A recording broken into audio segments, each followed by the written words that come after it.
श्री कृष्ण द्वारा अर्जुन को दिए हुए गीता के उपदेश के कुछ सुंदर तथ्य। श्लोक नंबर 26 में बताते हैं, वे सभी धृतराष्ट्र के पुत्र राजाओं के सामुदायिक सहिताप में प्रवेश कर रहे हैं और भीष्म पितामह द्रोणाचार्य तथा वह कर्ण जिससे अर्जुन बहुत भयभीत था, वह कर्ण एवं हमारी ओर के भी प्रधान योद्धाओं सहित सबके सब बड़े वेग से आपके विकराल दाढ़ों वाले भयानक मुखों में प्रवेश कर रहे हैं तथा उनमें से कितने ही चूर्णे हुए सिरों सहित आपके दांतों के बीच में लगे हुए दिखाई पड़ रहे हैं। वे किस वेग से प्रवेश कर रहे हैं, अब उसका वेग देखें। श्लोक नंबर 28 में बता रहे हैं, जैसे नदियों के बहुत से जल प्रवाह समुद्र की ओर दौड़ते हैं, समुद्र में प्रवेश करते हैं, ठीक उसी प्रकार के शूरवीर मनुष्यों के समुदाय आपके प्रज्वलित मुखों में प्रवेश कर रहे हैं। अर्थात वे अपने में शूरवीर तो हैं, किंतु आप समुद्रवत हैं। आपके समक्ष उनका बल अत्यंत है। वे किस लिए और किस प्रकार प्रवेश कर रहे हैं। श्लोक नंबर 29 में बताते हैं, जैसे पतंग नष्ट होने के लिए ही प्रज्वलित अग्नि में अति वेग से प्रवेश करते हैं, वैसे ही ये सब प्राणी भी अपने नाश के लिए आपके मुखों में अत्यंत बढ़े हुए वेग से प्रवेश कर रहे हैं। श्लोक नंबर 30 में बता रहे हैं, आप उन समस्त लोगों को प्रज्वलित मुखों द्वारा सब ओर से निगलते हुए चाट रहे हैं, उनका आस्वादन कर रहे हैं। हे व्यापनशील परमात्मा, आपकी उग्र प्रभा संपूर्ण जगत को अपने तेज से व्याप्त करके तपा रही है।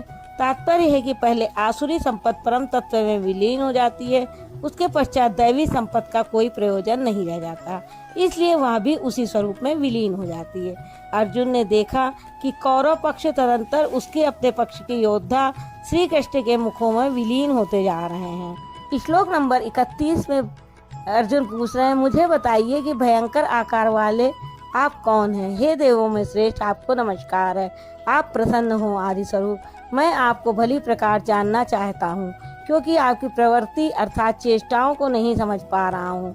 इस पर योगेश्वर श्री कृष्ण ने श्लोक नंबर 32 में बताया, अर्जुन, मैं लोकों का नाश करने वाला बढ़ा हुआ काल हूँ और इस समय इन लोकों को नष्ट करने के लिए प्रवृत्त हुआ।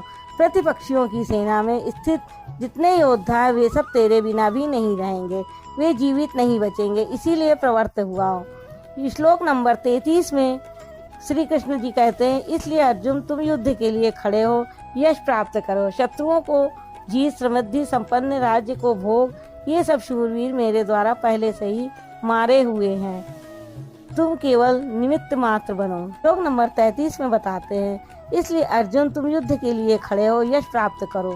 प्रायः सर्वत्र श्री कृष्ण ने कहा कि वह परमात्मा न कुछ स्वयं करता है, न कराता है, न संयोग ही जोड़ता है। मोहावृत्त बुद्धि के कारण ही लोग कहते हैं कि परमात्मा कराता है, किंतु यहाँ वह स्वयं खड़े हो जाते हैं कि अर्जुन, करता धरता तो मैं हूँ, मेरे द्वारा ये पहले से ही मारे हुए हो, तुम खड़े बस हो, यश ले लो।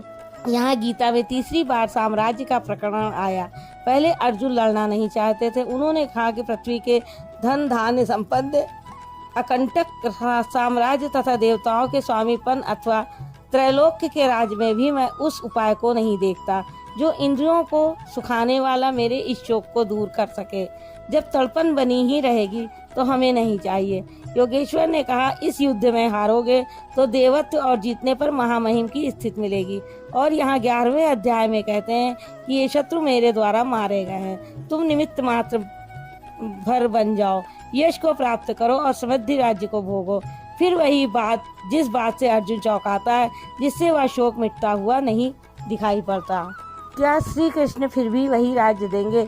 वस्तुतः विकारों के अंत के साथ परमात्मा स्वरूप की स्थिति ही वास्तविक समृद्धि है, जो स्थिर संपत्ति है, जिसका कभी विनाश नहीं होता, राजयोग का परिणाम है। श्लोक नंबर 34 में कहते हैं, इन द्रोण, भीष्म, जयद्रथ और कर्ण अन्य बहुत से मेरे द्वारा मारे हुए शूरवीर योद्धाओं को तुम मारो, भय मत करो, संग्राम में बैरियों को तुम निश्चित जीतोगे, इसलिए युद्ध करो। यहाँ भी योगेश्वर ने कहा कि ये मेरे द्वारा मारे हुए हैं, इन मरे हुए को तुम मारो। स्पष्ट किया कि मैं ही करता हूँ।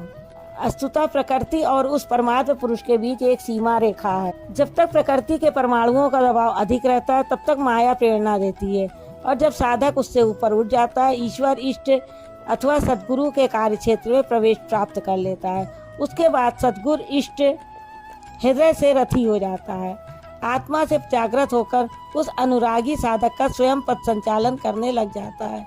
राधे राधे।